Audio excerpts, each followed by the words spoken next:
Assalamualaikum warahmatullahi wabarakatuh.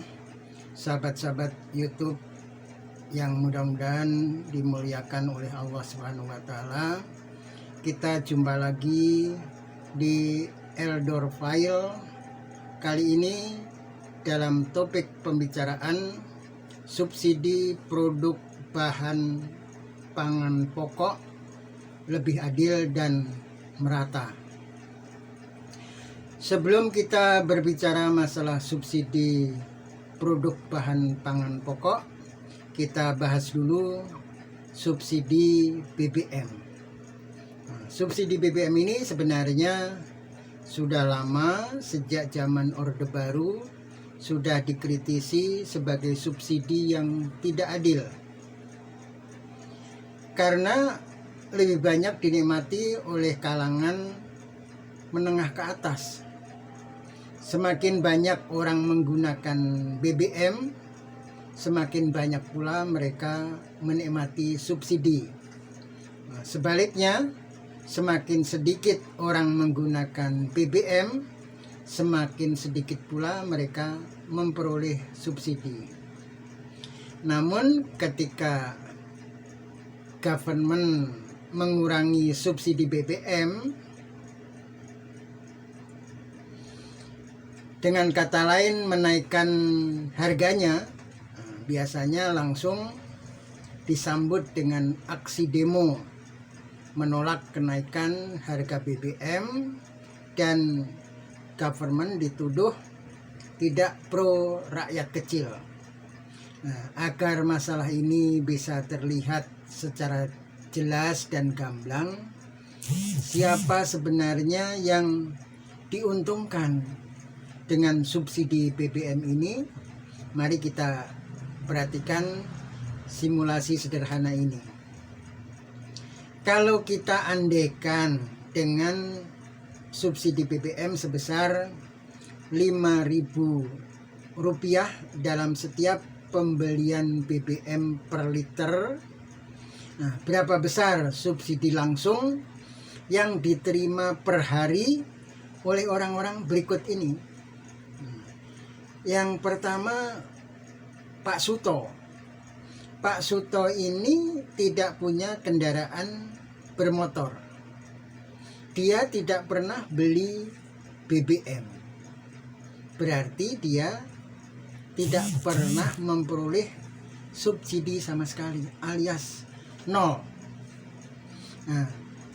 Kemudian yang kedua, Pak Noyo, tukang ojek, punya satu sepeda motor. Setiap hari dia beli BBM rata-rata 3 liter. Berarti rata-rata setiap hari dia terima subsidi sebesar Rp15.000. Ya, lumayan.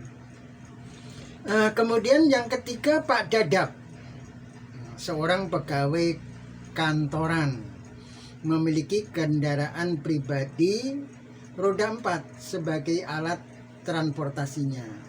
Setiap hari dia beli BBM rata-rata 50 liter. Berarti rata-rata setiap hari dia mendapat subsidi 50 kali Rp5.000. Jadi setiap hari dia dapat subsidi Rp250.000. Ini mulai asik. Kemudian yang keempat, Pak Waru, punya perusahaan pribadi. Dia punya kendaraan pribadi dan kendaraan operasional untuk perusahaannya, berjumlah 10 kendaraan roda 4. Tiap hari rata-rata ke 10 kendaraannya membutuhkan BBM 50 liter.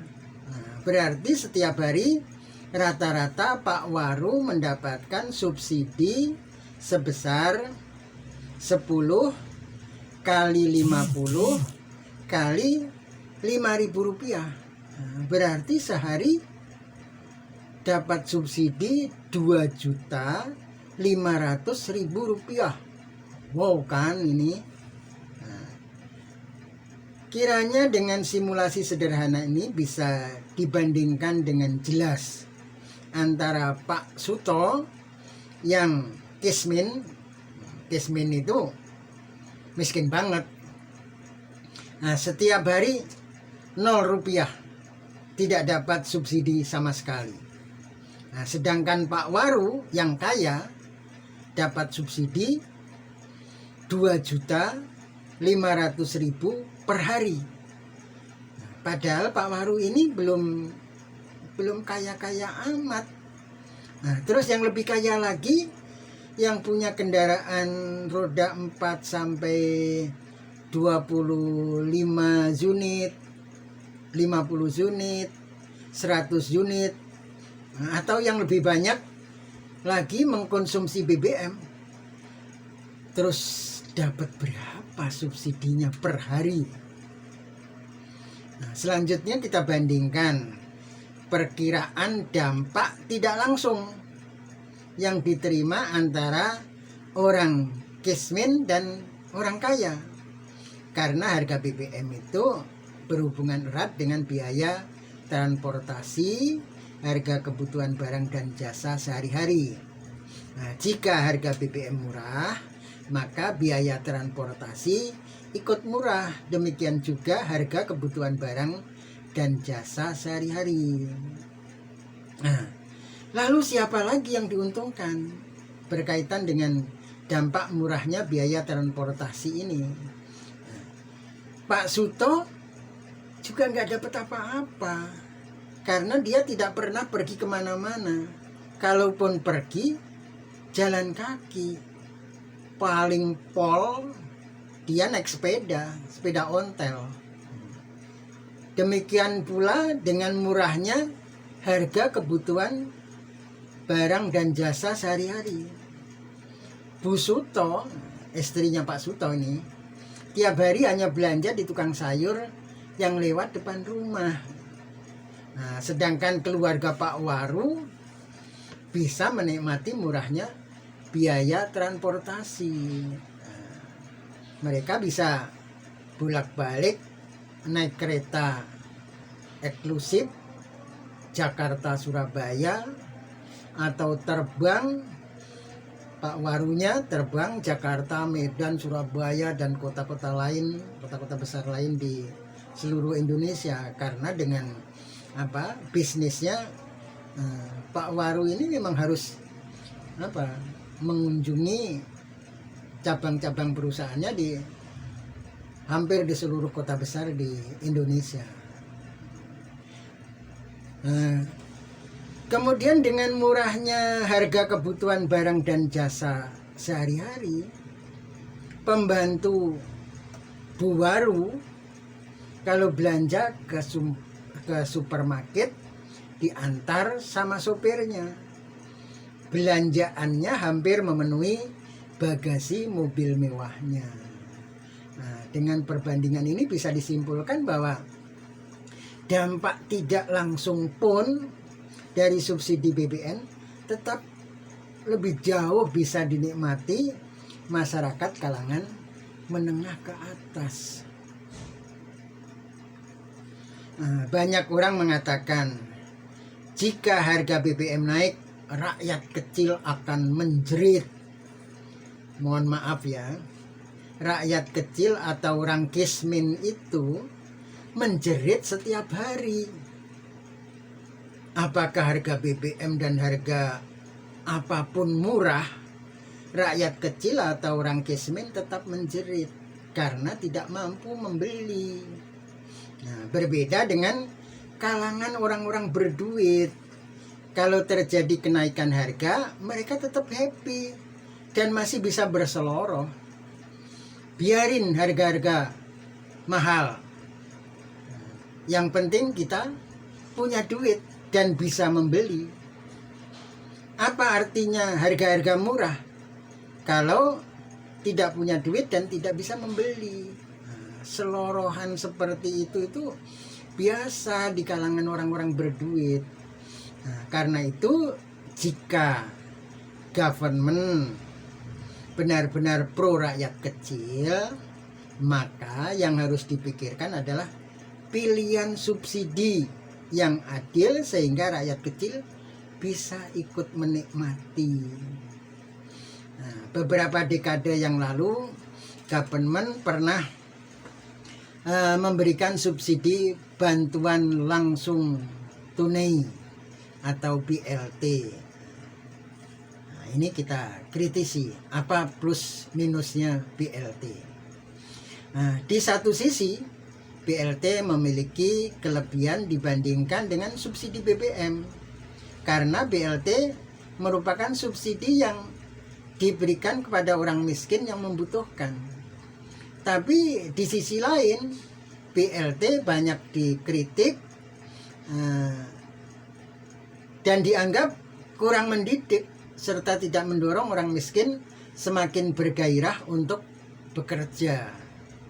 Dengan BLT justru government telah menjadikan orang miskin semakin tergantung dan menengadahkan tangannya. Bahkan belakangan BLT dikritik sebagai budaya sawer. Nah, si pemberi atau government ingin menunjukkan diri sebagai sosok pemurah atau sosok yang suka memberi. Nah, ini alih-alih money politik pakai uang negara. Nah, oleh karena itu saya menyarankan agar subsidi kepada rakyat diganti dengan subsidi produk bahan pangan pokok, ya, atau beras. Tetapi yang saya maksudkan di sini bukan subsidi beras untuk orang miskin atau raskin, karena raskin sama saja dengan BLT, tidak mendidik dan tidak menumbuhkan semangat kerja. Di samping itu, dua-duanya sama-sama rawan penyelewengan, dan untuk sampai kepada sasaran yang tepat, dua-duanya sangat tergantung pada data orang miskin yang ada di desa dan kelurahan. Sementara data orang miskin di desa dan kelurahan banyak yang kurang valid dan kriterianya tidak jelas. Sehingga banyak terjadi orang-orang yang benar-benar miskin tidak dapat BLT atau raskin. Sedangkan orang yang sebenarnya tidak layak menerima malah dapat. Adapun subsidi pun produk bahan pangan pokok, gabah atau beras yang saya maksudkan di sini sebagai subsidi beras yang pernah dilakukan oleh government Jepang pada dekade tahun 1970-an. Saya tidak tahu apakah subsidi beras di Jepang ini masih berlangsung sampai sekarang. Nah, tapi kalau government kita Indonesia ingin melaksanakan, maka pelaksanaannya tinggal mencontoh saja. Atau kalau tidak bisa persis ya di benchmarking lah.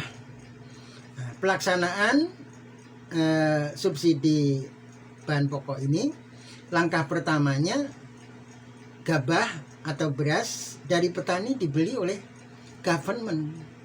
Nah, dalam hal ini Bulog dengan harga yang menguntungkan petani. Ada margin dari biaya produk dengan harga penjualan. Nah, untuk itu biaya produksi yang dikeluarkan petani harus dihitung secara rigid, meliputi modal pembelian benih, biaya pengolahan tanah. Nah, ini termasuk tenaga kerja petani dan keluarganya yang biasanya tidak dihitung. Nah, ini harus dihitung.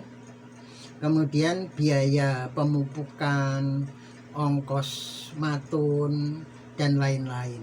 Nah, tentu harganya lebih tinggi dari harga beras yang ada di pasar. Oleh karena itu, saya sebut subsidi produk bahan pangan pokok. Jadi petani sebagai produsen harus diuntungkan. Nah, langkah keduanya, beras dari government, yaitu yang ada di Bulog, dijual ke pasar dengan harga yang terjangkau oleh rakyat, dengan harga subsidi. Government menjual ke pasar lebih murah dari harga pembeliannya dari petani. Artinya di langkah kedua ini government memberikan subsidi kepada rakyat secara umum berupa beras yang terjangkau, dengan harga yang terjangkau. Nah, subsidi produk bahan pangan pokok atau gabah atau beras ini memiliki keunggulan antara lain, satu, subsidi ini pelaksanaan jauh lebih simpel dibandingkan dengan subsidi lain-lain yang selama ini pernah atau sedang dilaksanakan, seperti subsidi BBM, BLT, Raskin, dan pupuk. Kemudian yang kedua, jauh dari penyelewengan. Nah, karena lembaganya sudah ada, yaitu Bulog. Ini juga tidak perlu lagi ada subsidi pupuk yang rawan penyelewengan, karena selanjutnya biaya pemupukan sudah dimasukkan dalam komponen biaya produksi. Produsen atau petani diuntungkan dan konsumen dapat menikmati harga beras yang terjangkau. Artinya ini subsidi sangat adil dan merata untuk seluruh lapisan masyarakat, dan ini sangat sesuai dengan Pancasila, sila kelima, keadilan sosial bagi seluruh rakyat Indonesia. Dengan subsidi ini, petani akan merasakan ikut merdeka. Tetapi petani bisa menikmati rezeki yang melimpah di musim panen raya yang selama ini tidak bisa nikmati. Tapi setelah ada subsidi ini, petani bisa menikmati, karena petani tidak bisa dimainkan lagi oleh para tengkulak. Yang kelima, subsidi ini akan menggairahkan petani untuk berproduksi, dan ini akan berdampak pada bangkitnya gairah kehidupan ekonomi di pedesaan. Nah, ini penting, bangkitnya gairah kehidupan ekonomi di pedesaan akan berdampak positif, yakni dapat mengurangi jumlah arus urbanisasi. Bahkan sangat mungkin akan terjadi arus deurbanisasi. Rame-rame kembali tinggal dan mencari rezeki di kampung, di pedesaan. 6. Timbulnya arus deurbanisasi ini juga berdampak positif di wilayah kota, akan meringankan pikiran para pengelola kota, para wali-wali kota, karena secara relatif akan mengurangi beban pengelolaan kota besar di negeri ini, karena jumlah urbanisasinya menurun. Nah, dengan keunggulan subsidi yang cukup banyak ini, saya kira tidak ada alasan lagi bagi government untuk tidak mengalihkan kebijakan dari subsidi BBM ke subsidi bahan pangan pokok. Ada sebuah ilustrasi yang sangat menyentuh hati. Selama berlangsungnya subsidi BBM, orang nyari hiburan malam minggu, orang Jakarta ada yang ke Puncak, orang Semarang ke Bandungan, orang Surabaya ke Tretes. Ini semua dapat subsidi BBM loh. Sedangkan Pak Tani yang nyangkul di sawah, kepanasan sampai bongkok, tidak dapat subsidi. Lalu di mana letak pri kemanusiaan dengan subsidi BBM ini? Nah, dibandingkan dengan subsidi BBM, subsidi produk bahan pangan pokok lebih berpri kemanusiaan. Cocok juga dengan sila kedua, kemanusiaan yang adil dan beradab. Nah, semoga subsidi ini dapat terwujud, dan bravo Bapak Tani, bravo bangsa Indonesia. Oke, sampai jumpa lagi. Assalamualaikum warahmatullahi wabarakatuh.